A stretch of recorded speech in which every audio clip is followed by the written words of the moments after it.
कोई भी मंत्र जिसमें किसी गुरु का नाम भी होता है, उसका जाप करने से शिष्य को और खुद गुरु को क्या लाभ होता है?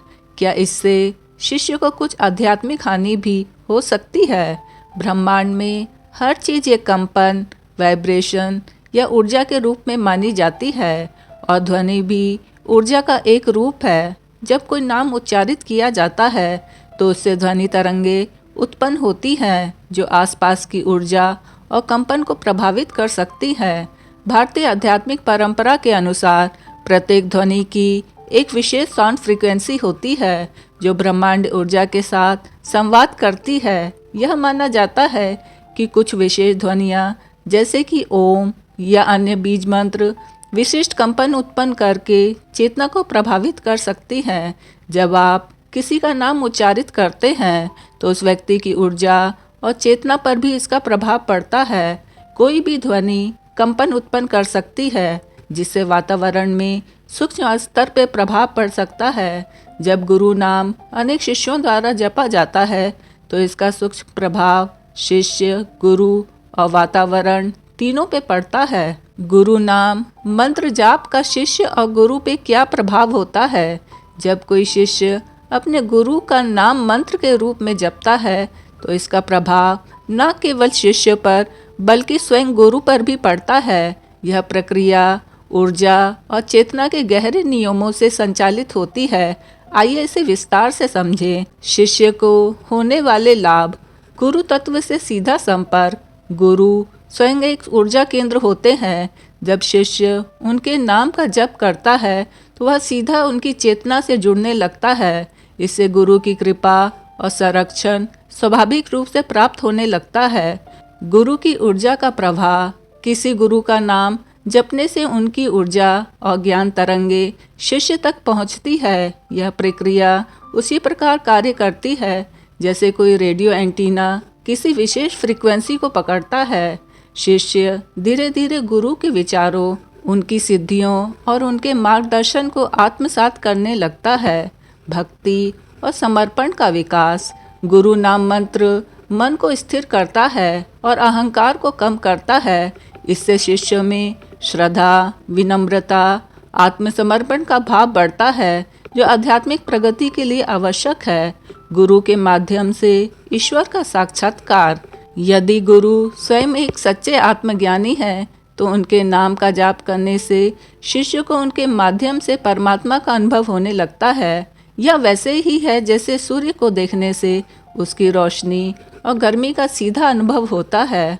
गुरु को होने वाले लाभ। आध्यात्मिक ऊर्जा का संचार। जब शिष्य गुरु का नाम जपते हैं तो यह मंत्र एक ऊर्जा तरंग के रूप में गुरु तक पहुंचता है। यह तरंग गुरु की चेतना को और अधिक शक्तिशाली बना सकती है जिससे वे और अधिक लोगों को आध्यात्मिक सहायता देने में सक्षम होते जाते हैं। गुरु शक्ति का विस्तार। जिस प्रकार गायत्री मंत्र को जपने से उसकी शक्ति संपूर्ण ब्रह्मांड में फैलती है, उसी प्रकार गुरु का नाम जपने से उनकी सिद्धि और शक्ति भी व्यापक होती जाती है।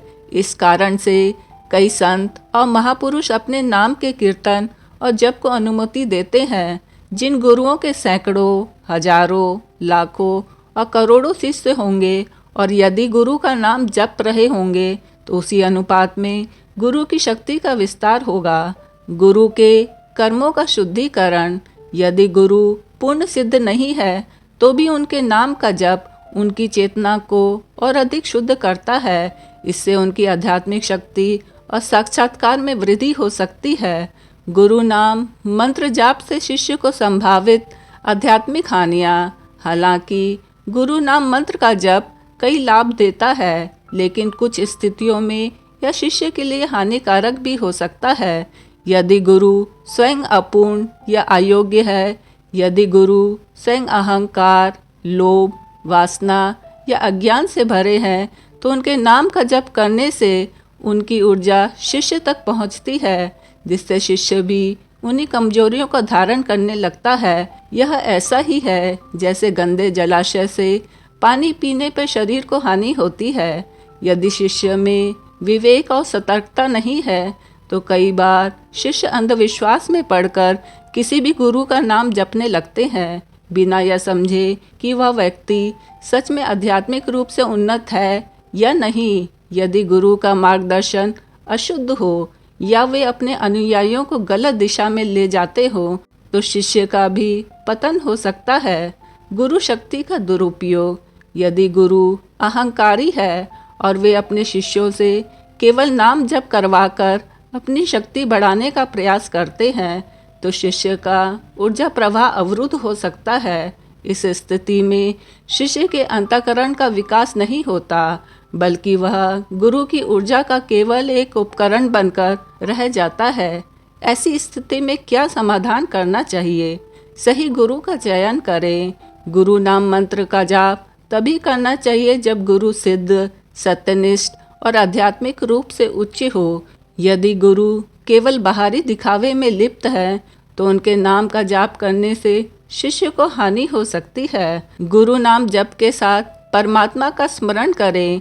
किसी भी गुरु का नाम मंत्र जपते समय अंतःकरण में यह भाव रखना चाहिए कि यह मंत्र परमात्मा से जोड़ने का माध्यम मात्र है।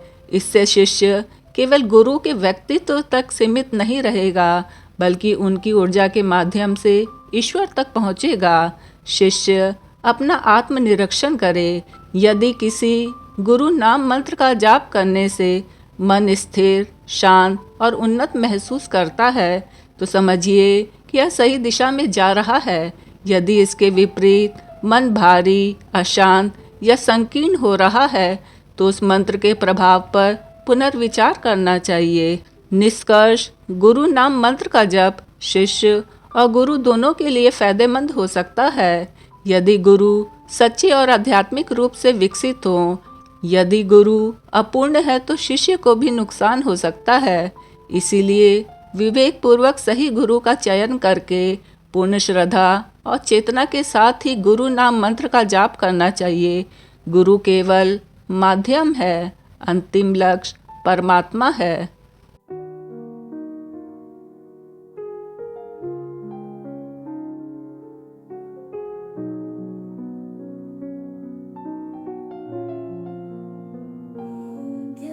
शान्तिरन्तरिक्षं शान्ति पृथिवी शान्तिराप शान्तिरोषधय शान्ति वनस्पतय शान्तिर्विश्वे देवा शान्ति ब्रह्म शान्ति सर्वं शान्ति शान्तिरेव शान्ति सामा शान्तिरेधि ॐ शान्ति शान्ति शान्ति।